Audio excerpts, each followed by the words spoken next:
Why is it that the moment you finally lie down to sleep, your brain decides it's time to panic? All day, you're barely holding it together, and then as soon as you close your eyes, it's, what if I lose everything? Why did I say that? What if something bad happens? You're tired in your bones, but your mind is on high alert. If that's your nights, this video is for you. Because this isn't about you being lazy or bad at sleep. It's about a nervous system that learned a long time ago that night is not safe. Let's talk about why your brain won't turn off and how you can start teaching it that now it finally can. So what's actually going on here? In this video, we're going to look at how your nervous system gets stuck in stay awake mode, especially if you've been through trauma, chronic stress, or unpredictable environments, and some gentle ways to help it feel safe enough to rest. Before we dive in, a quick but important note. This video is for education and self-reflection. It's not medical advice, and it's not a diagnosis of any sleep disorder. If your nights are bringing up a lot of distress or panic, you don't have to handle that alone. Support is a strength, not a failure. Okay, let's start with what your nervous system is actually trying to do when it keeps you awake. Think of your body as having two main modes. One is alert mode, fight or flight. Your heart beats faster, your muscles are ready.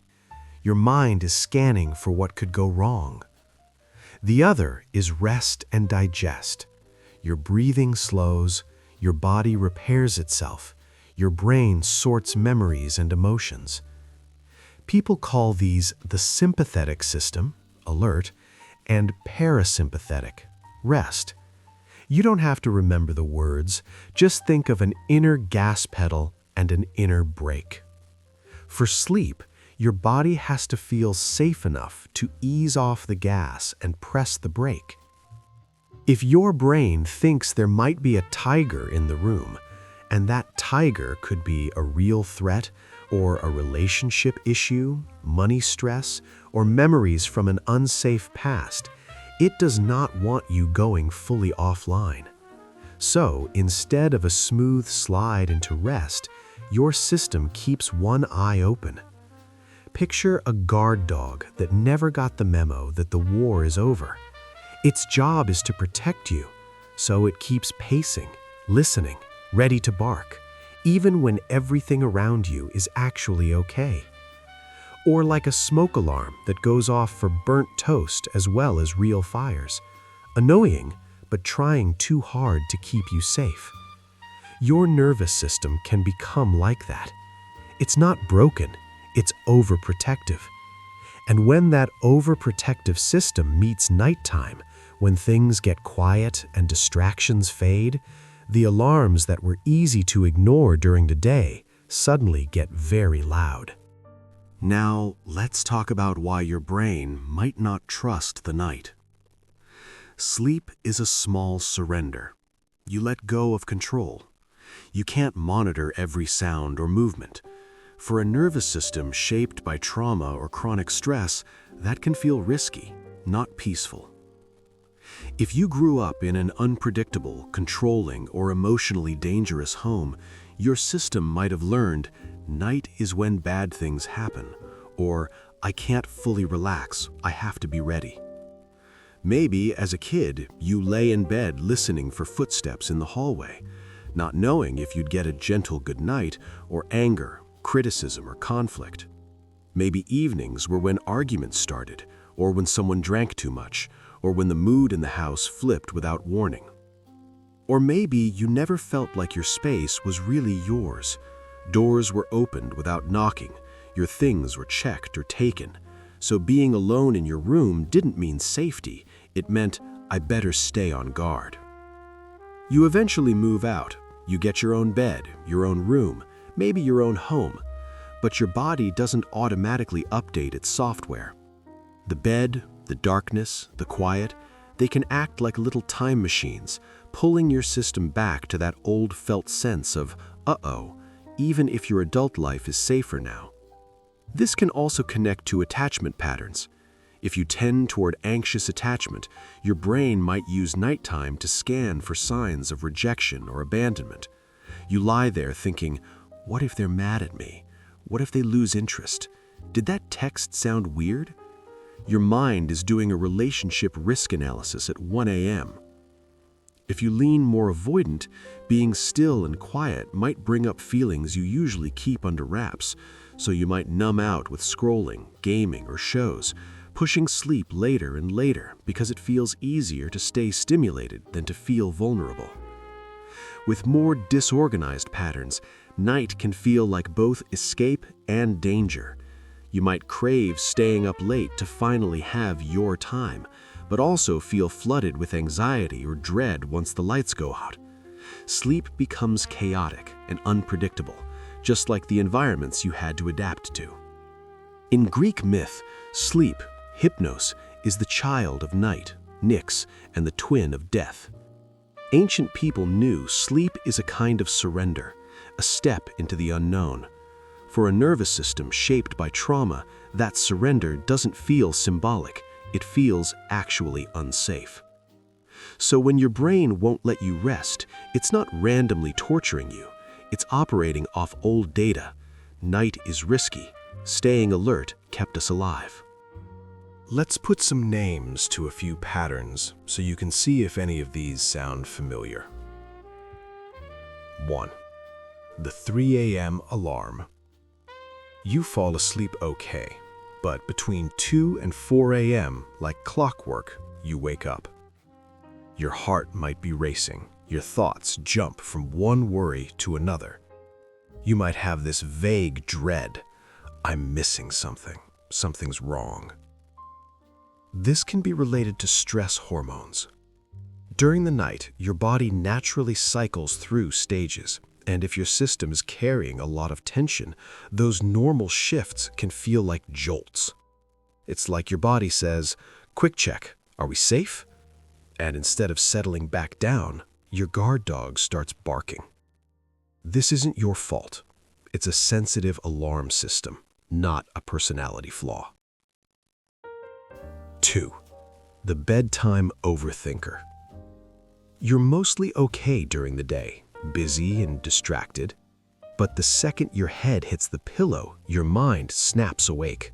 Suddenly, you remember every email you haven't answered, every possible future problem, every awkward thing you ever said.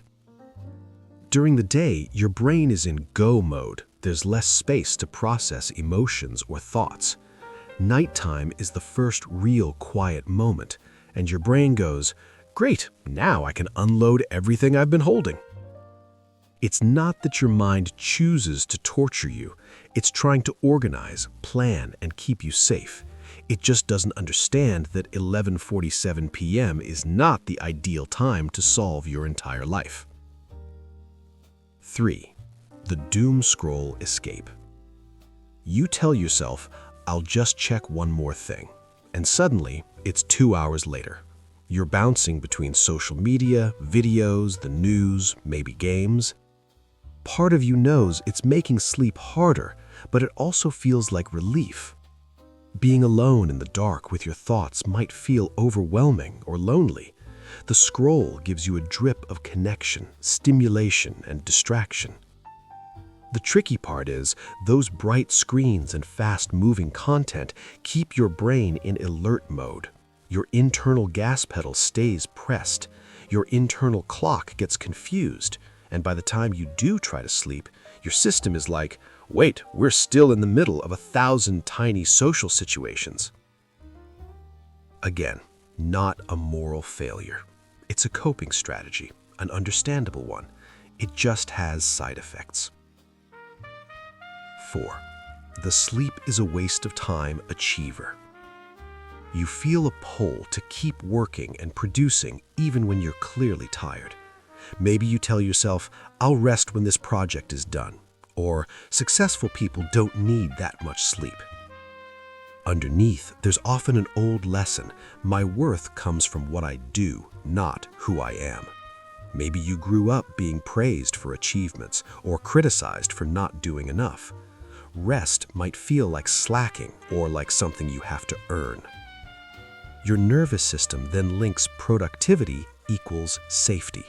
If I keep doing, I'm less likely to be rejected, punished, or fall behind. So of course it's hard to let go and sleep. Sleep feels like stopping your main safety strategy.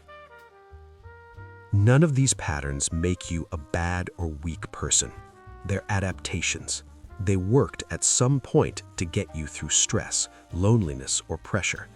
They just might not be serving you very well at 2 a.m. anymore. Let's talk about some gentle tools. Not a perfect night routine, not a list of rules to beat yourself up with. Think of these as experiments you can try. The goal is not perfect sleep. The goal is, can I feel a little safer? Can I get a little more rest than before? We'll group these into a few categories. Sending safety signals to the body. Your thoughts matter, but your nervous system listens a lot to your body. If your body feels even slightly safer, your brain doesn't have to stay on such high alert. Here are a few simple signals you can send. Before bed, or when you wake up at 3 a.m., try breathing in through your nose for a count of 4 and out through your mouth for a count of 6 or 8. The key is that the exhale is a bit longer than the inhale. You don't have to be perfect with the numbers. Just gently lengthen the out-breath. This tells your system, if we were in real danger, we wouldn't be breathing this slowly. It nudges your inner brake pedal. Lying in bed, start at your feet. Gently squeeze the muscles there for 5 seconds and release. Then move up, calves, thighs, stomach, hands, shoulders, face. You're showing your body the difference between on and off. You might notice you were clenching muscles you didn't even realize. Rest one hand on your chest, one on your belly. Feel the warmth and the movement of your breath. You can add a quiet phrase in your mind, like, "Right now, I'm safe enough to just breathe." Or, "Body, you've done enough for today. You can soften a little." These practices aren't about forcing sleep, just about giving sleep a better chance to show up.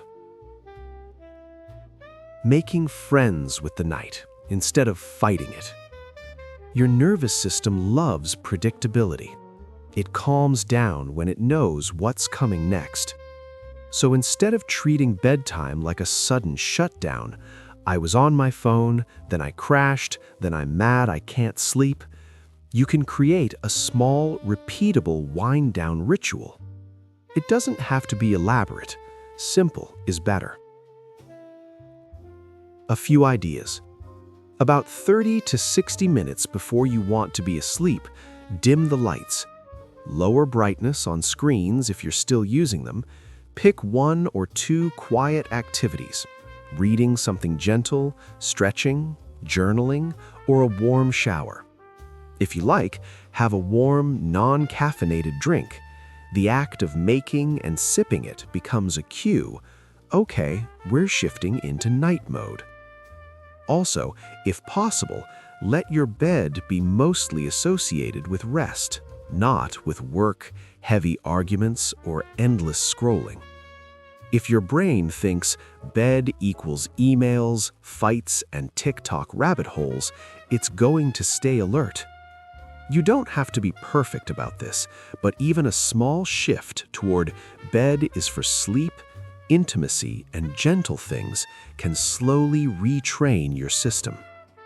The key is consistency over complexity.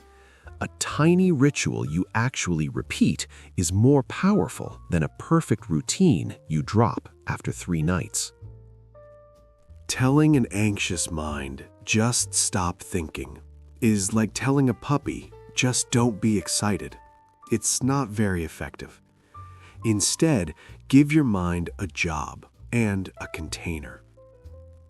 The 10-minute worry journal. Set a timer for 5 to 10 minutes, maybe an hour before bed.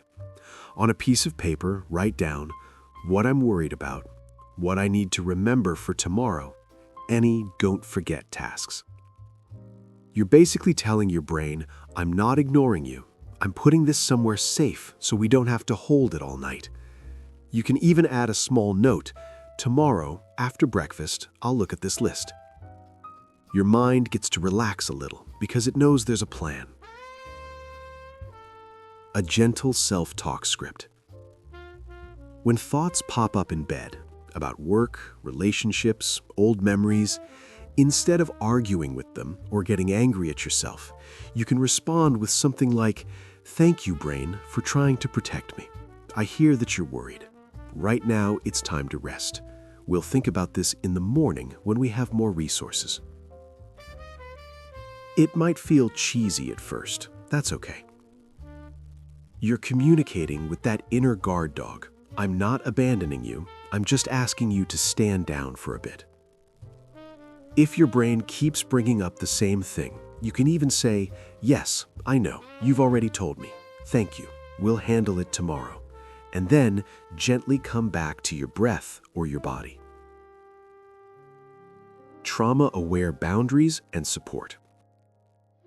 If your nights are full of panic, intense nightmares, or if they bring up old memories that feel overwhelming, it's really important to know you are not expected to fix this alone with a few breathing exercises. Self-help tools can be supportive, but they're not a replacement for trauma-informed therapy or medical care when those are needed. Reaching out to a therapist, especially someone familiar with trauma and the nervous system, can give you a safe place to unpack what's happening at night and learn tools that are tailored to you. In the meantime, you can also offer yourself some small boundaries. Try to avoid extremely triggering or intense content right before bed. News spirals, very violent shows, or arguments in comment sections. If you notice that certain topics or accounts leave you feeling wired and unsafe, consider saving them for earlier in the day, not for the last thing your brain sees. You deserve a gentler runway into the night. A reflective pause. If you're feeling discouraged right now, that makes a lot of sense. If sleep has been a battle for years, you're not just physically tired. You're emotionally tired too. You might be thinking, I've tried so many things, nothing works. What's the point? You don't have to fix this overnight. You don't have to implement every tool we've talked about. Even trying one small new thing, one extra minute of slow breathing, one gentler choice of what you watch before bed, one page in a worry journal is a big deal for a nervous system that has been on guard for a long time. Tiny changes count. Your body notices. Let's zoom out for a second and rethink what sleep even is. Most of us treat sleep like a test or an enemy. If I fall asleep fast, I passed. If I toss and turn, I failed. This stupid sleep thing is ruining my life. Why can't my body just cooperate? What if we saw sleep as a relationship instead? A relationship between you and your nervous system. Some nights, that relationship is smooth. Some nights, it's tense. Sometimes you have to renegotiate. Instead of, what's wrong with me? We can ask, what is my body trying to protect me from right now? What does it think will happen if I fully let go? Night can become a place where you gently reteach your system. We're not in that old house anymore. We're not trapped in that old situation. This bed, this room, this moment, they're different. Rest is not something you have to earn by exhausting yourself or being perfect all day. Rest is something you deserve because you're human, because your brain and body do an incredible amount of work just to get you through a day. If we borrow from myth for just a moment, we don't have to fear the night like an enemy. We can slowly befriend it, one small ritual, one slower breath, one kinder thought at a time. Your difficulty sleeping is not a character flaw. It's not proof that you're lazy, broken, or bad at life. It's your brain trying very hard to protect you based on old information, old environments, old dangers, old expectations. With awareness and small, consistent practices, you can slowly show your body that it's safer now than it used to be. That doesn't mean every night will be perfect, but over time, the guard dog can learn that it's okay to curl up and rest too. You're not lazy, you're tired. And tired people deserve kindness, not shame. The fact that you're even watching a video like this means some part of you is already ready for a different kind of night. If you feel like sharing, drop a comment with which pattern you relate to the most. The 3 a.m. alarm, the bedtime overthinker, the doom scroll escape, or the sleep is a waste of time achiever. Or maybe you see yourself in a mix of them. And if you'd like a separate video with guided practices specifically for nighttime anxiety or 3 a.m. wake-ups, let me know that in the comments too. If you're new here, this is Liminal Glow, ancient wisdom for modern wounds, mixing psychology, nervous system education, and gentle tools for trauma, attachment, and healing. If you want more videos like this, you're welcome to subscribe and stick around. For now, wherever you are, I hope tonight can be even 5% softer than last night.